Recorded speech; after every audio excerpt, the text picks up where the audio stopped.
रायगढ़ में सोमू अपनी पत्नी मालती के साथ रहता है।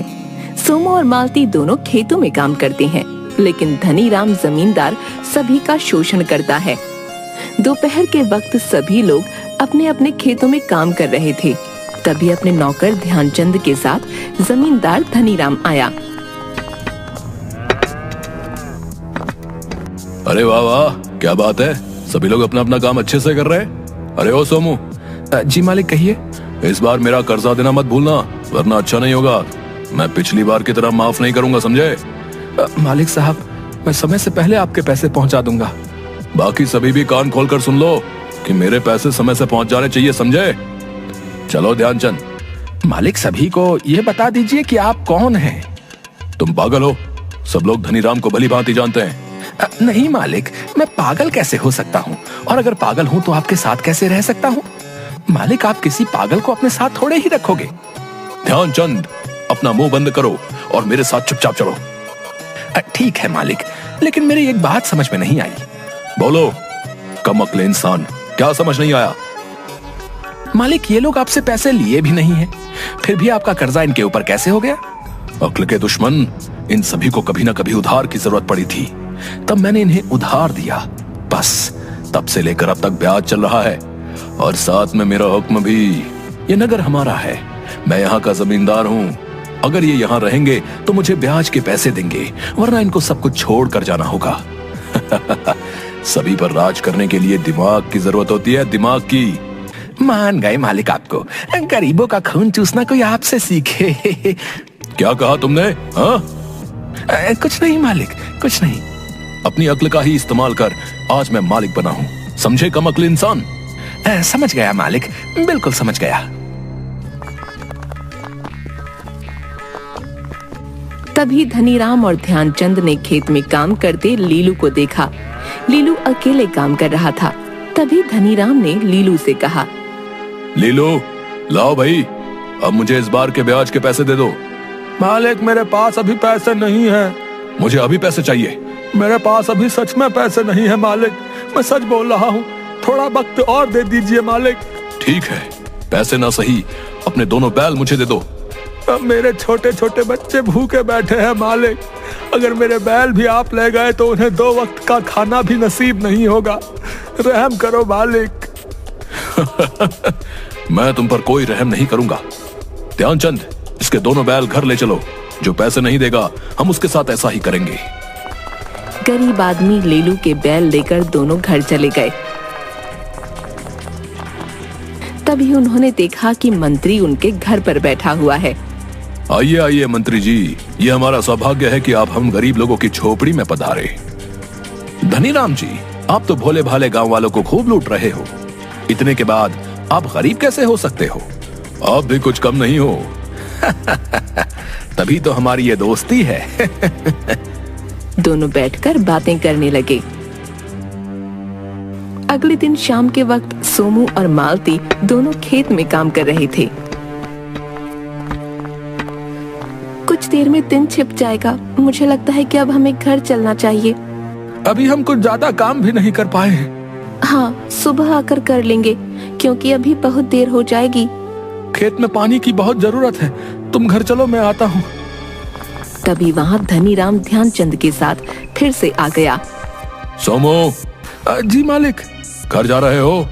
अभी यहाँ रहकर काम करो। नहीं नहीं, मैं काम कर रहा हूँ, मैं घर नहीं जा रहा। ध्यानचंद हाथ में फावड़ा उठाकर खेत में से मिट्टी हटाने लग गया। धनीराम भी खेत में घूम रहा था, लेकिन तभी फावड़े से कुछ टकराने की आवाज आने लगी। ये कैसी आवाज है? ये आवाज कैसी है? जरूर यहाँ कुछ ना कुछ है। मालिक, ये एक मटका है। क्या सच में यहाँ एक मटका है? जी मालिक, अभी निकालता हूँ।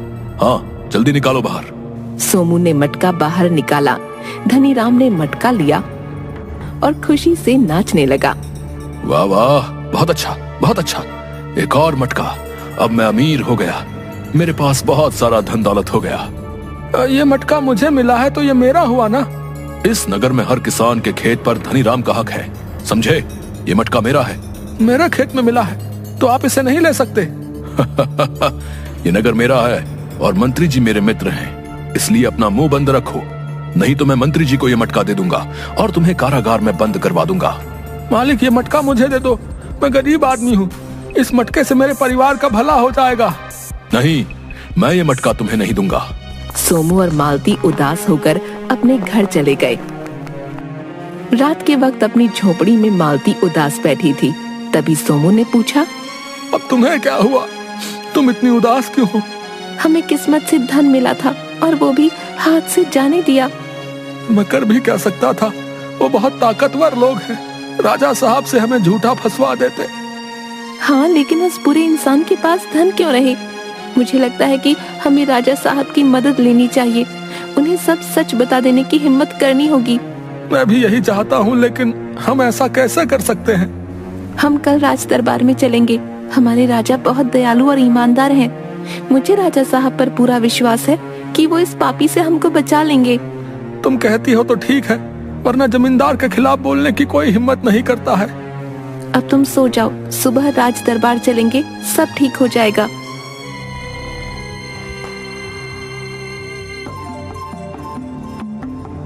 राजा विक्रम सिंह का दरबार लगा हुआ था। वहाँ सभी उपस्थित हुए।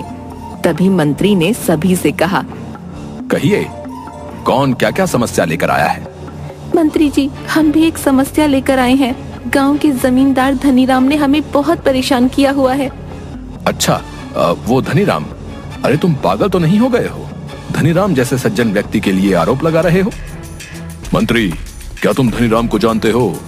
हाँ राजा साहब, वो बहुत अच्छे व्यक्ति हैं, सबकी मदद करते हैं, लेकिन ना जाने ये लोग धनीराम पर झूठे आरोप क्यों लगा रहे हैं। मंत्री, तुमने आरोप सुने भी नहीं है और पीड़ित को पहले ही चुप करा दिया। राजा विक्रम सिंह के दरबार में सबको न्याय लेने का अधिकार है। माफी चाहता हूँ राजा साहब, लेकिन बोलो, तुम्हें क्या कहना है?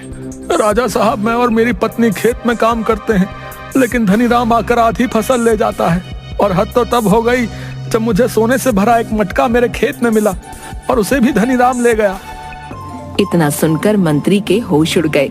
राजा ने मंत्री की तरफ देखा और कहा, मंत्री, शायद चोर मिल गया है, धनीराम को तुरंत पेश करवाओ। महाराज, ये गरीब लोग हैं, ये कुछ भी बोलते हैं, आप इनकी बातों में मत आइए। ये झूठ बोल रहे हैं और अपने फायदे के लिए कुछ भी बोल सकते हैं। मंत्री, जितना कहा गया है उतना करो, धनीराम को मेरे सामने पेश करो। मंत्री ने 2 सिपाही भेजकर धनीराम को दरबार में बुला लिया। महाराज की सदा ही जय हो। आपने मुझ गरीब को कैसे याद किया, हुक्म करें महाराज। सोमू और मालती, ये जो भी कह रहे हैं क्या वो सच है? तुम्हें कोई मटका मिला था? नहीं महाराज, आप और सोमू किस मटके की बात कर रहे हैं? मुझे समझ नहीं आ रहा है। मैंने ऐसा कोई मटका नहीं देखा है। जमींदार साहब, सच बोलिए ना कि आपने मटका देखा नहीं बल्कि छीना है। नहीं नहीं राजा साहब, सब झूठ बोल रहे हैं। तभी पीछे से ध्यानचंद आया। उसके हाथ में एक बहुत बड़ा बोरा था। तुम यहाँ और इस बोरे को लेकर क्यों घूम रहे हो? राजा साहब, मैं ध्यानचंद हूँ और हमेशा जमींदार के साथ रहता हूँ। मैं कुछ सच आपको बताना चाहता हूँ। हाँ बोलो। महाराज, इस बोरे में धन से भरे हुए मटके हैं जो राजमहल से चोरी किए गए हैं, और सोमू के खेत से जो मटका मिला वो भी इसी में है। देखा राजा साहब, मैंने कहा था ना कि मैंने कुछ नहीं किया है। मेरा नौकर चोरी कर रहा था, इसका मुझे दुख है। आप इसको फांसी पर चढ़ा दीजिए। रुकिए जरा, सब्र करिए धनीराम जी। ध्यानचंद, तुम अपनी पूरी बात रखो। महाराज, धनीराम आपका बहुत दिन से धन चुरा रहा था, इसलिए मैंने एक मटका सोमू के खेत में छुपा दिया, जिसको धनीराम ने वापस छीन लिया। मालती को मैंने पहले बता दिया था। लेकिन तुम तो धनीराम के साथ वर्षों से काम कर रहे हो, अचानक उसके खिलाफ कैसे? लंबी कहानी है महाराज। इस कपटी धनीराम से मैंने बस कुछ रुपए उधार मांगे थे, आज से 15 साल पहले, जब मेरी बीवी रज्जो पेट से थी। उससे दर्द सहन नहीं हो रहा था। मैंने धनीराम से बहुत मिन्नतें की, मालिक, मेरी बीवी और बच्चे को बचा लीजिए।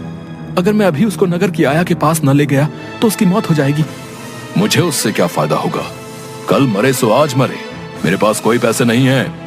मालिक, रहम करें मालिक। हट पिल्ले। उस दिन मेरी आंखों के सामने मेरा परिवार उजड़ गया था। मैंने उस दिन से इंतजार किया आज का, और आज सब आपके सामने है महाराज। इस कपटी को इसके किए की सजा मिलनी चाहिए। पिछले कुछ महीनों से राजमहल का खजाना लुटता रहा है। हमें उस चोर की तलाश थी। आप तीनों का धन्यवाद जो आपने इस दुष्ट चोर को पकड़वाने में हमारी मदद की। नहीं नहीं, मुझे माफ कर दीजिए महाराज। सिपाहियों, धनीराम से सारा धन वापस लेकर इसको उम्र भर के लिए कैद कर दो। सिपाही धनीराम को लेकर जाने लगे, लेकिन तभी धनीराम ने रुक कर कहा, महाराज, मैंने गलती की है और मुझे सजा स्वीकार है, लेकिन मैंने ये अपराध अकेले नहीं किया है, इसलिए मेरे साथी को भी साथ भेज दीजिए। कौन है तुम्हारा साथी? आपका कपटी मंत्री, जो चोरी करके राजमहल का धन मुझे देता था और इसमें से हिस्सा भी लेता था। क्या मंत्री जी, आप पर तो मैंने समस्त राज्य का कार्यभार सौंप रखा था और आप भी इस कुकृत्य में शामिल हैं। सिपाहियों, इस राज्य को ऐसे कपटी मंत्री की कोई जरूरत नहीं है, जिसने न सिर्फ धन लूटा बल्कि गरीब किसानों को भी दुखी किया। कपटी मंत्री को अभी फांसी लगा दी जाए। नहीं नहीं, माफ कर दीजिए महाराज, माफ कर दीजिए। सिपाही मंत्री और धनीराम को ले गए।